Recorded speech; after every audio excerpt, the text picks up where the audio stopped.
Hello, my name is Amina and I'm your decision-making specialist. And today is July 21st, 2020, and it is video, can you believe it? 127. Every day that we have been in shelter, I have done a video. And that's the reason that I know it's video 127. As I've said before, I started these when I thought, couple of weeks. And our in shelter in various stages has lasted all of these days. And I don't know how many yours days have lasted. Maybe you're done, maybe you're kind of in and out because of the numbers that are going on. Wherever and whatever stage you are, please wear your mask and help save a life. Every one of our lives is very important. And if we're really in this together, that means that we want to save a life, no matter whose. So let's not necessarily put a name on it. Let's just say that that life that is being saved could be somebody that is going to have the next breakthrough for another virus, going to contribute a lovely family, going to begin a company that will even outshine yours, that's going to have somebody that's good and kind and generous, and that will become an epidemic. Wouldn't that be lovely? Whoever you want to visualize, or how many, do it. Whatever will help you keep wearing your mask, keeping social distance, washing your hands, and keeping as positive an attitude as you can. I know that's not always possible. I'm raising my hands. Sometimes I think, oh my gosh, 127 days. Now what? And so that's the time to kind of pull it back and take it moment by moment and stick a little gratitude into that moment. If we're here and we're complaining, or we're noticing how many days it's been, or we're noticing what we can't do, guess what? That means we're still alive. Appreciate that, because a lot of people around us are not. A lot of people have lost people they treasure, and they would be very grateful for one other moment. So let's enjoy our moments now while we have them. All right. And today, I was listening to an interview, and it was a gentleman. He is famous in the United States and maybe elsewhere too. And so I'm not going to tell you who it is or give you any details. And the reason I'm not giving you any details is because of what I heard him say during his interview. He has stage 4 cancer, and he's gone through chemotherapy. He's gone through every protocol that we have so far, and he is still, as he put it, going to die and he's trying to live his moments and appreciate them as much as possible. And the reason that I'm not giving you more detail is because he said that he got the interviewer asked him if he thought about other people that had cancer and how that affected him.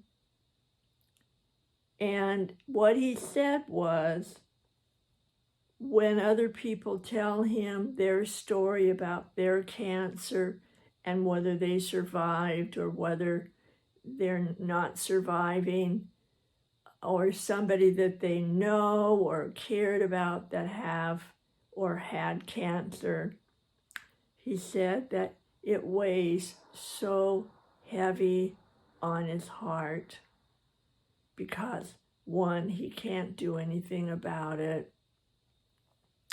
and two, it is taking him so much time to have his moment of appreciation and prepare himself and those around him for his ultimate death. And he said, I feel very selfish saying that out loud. He said, it's just that I can't help them. And it adds such a burden on me that I can't appreciate my moment. And he said, I have a great deal of conflict about that. And I started pondering what he said on a broader label for me and for you and everyone else.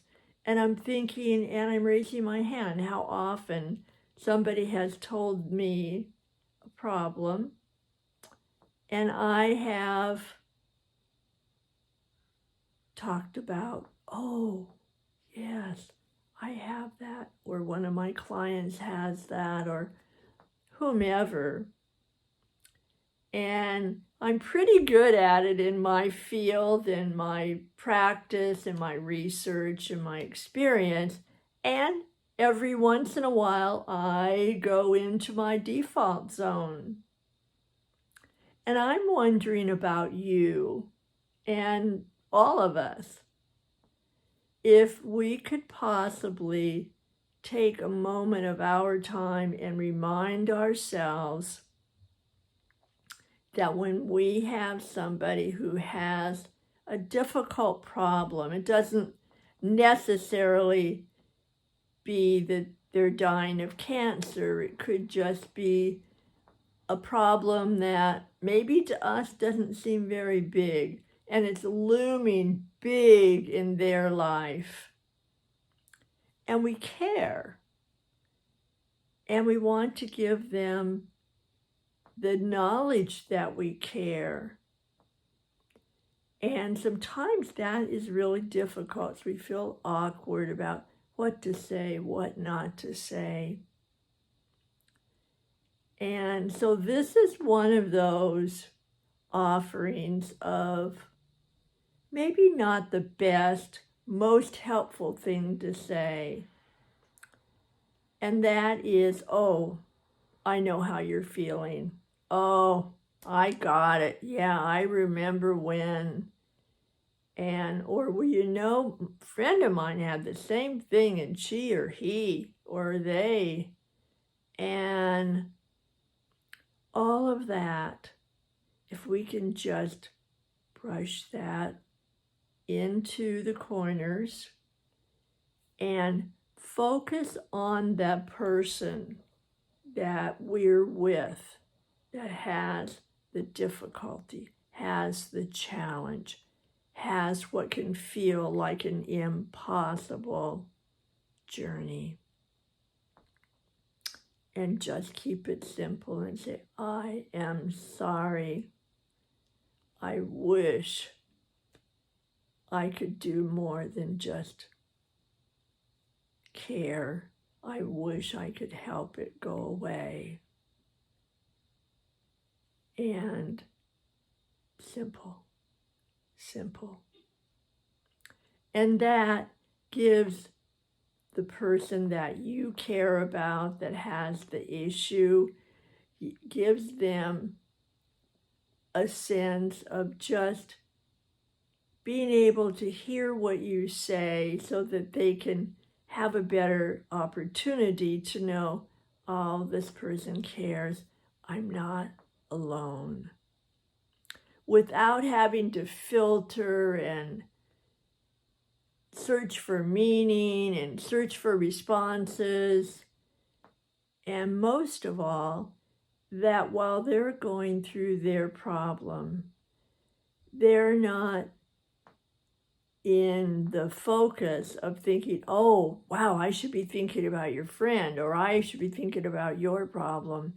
So we want to give them the space and acknowledge their right to just focus on themselves and not feel selfish, not feel like they're dooming everybody else because they're wishing something for themselves. So keep it simple, keep it gently and kindly focused on them, and be generous with the time and space and leave it open for them to be and be in the midst of somebody that really genuinely cares. All right, that's our moment together, and I am grateful for it. Go out, take care of yourself, and come back, subscribe, leave a comment if you will, and I will be here tomorrow. I will. And I will be watching for you so that we can have another moment. Take care. Bye for now.